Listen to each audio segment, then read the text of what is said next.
विश्वसवा के डोलिया बनल बा, श्रद्धा बनल बा ओहार।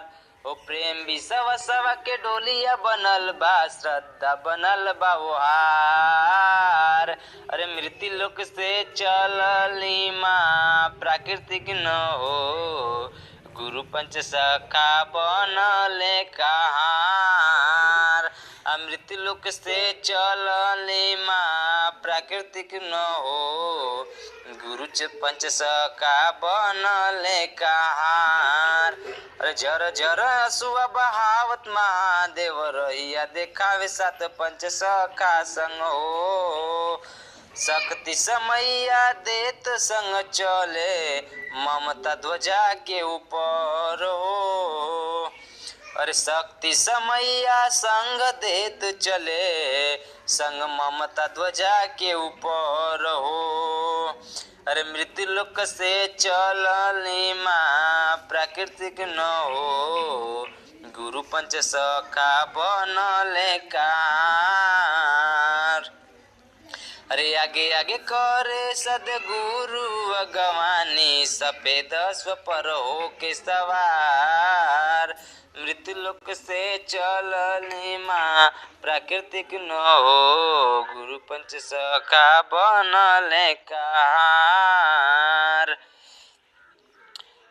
अरे लालन के लरिया बालागल, चारों दिशा में झंडा लाले लाल।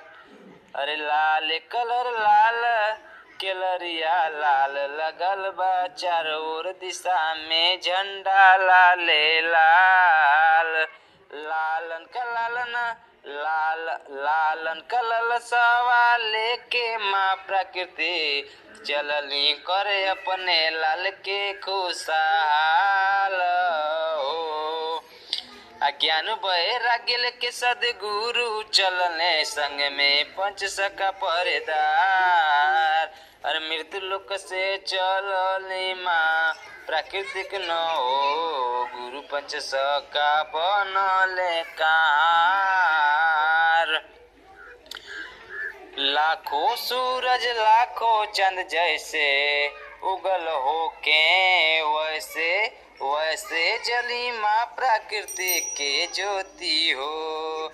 हाथ जोड़ी आंसू गिराई जनता, मनावे पंच सखा, आगे सदगुरु के कोटि कोटि हो।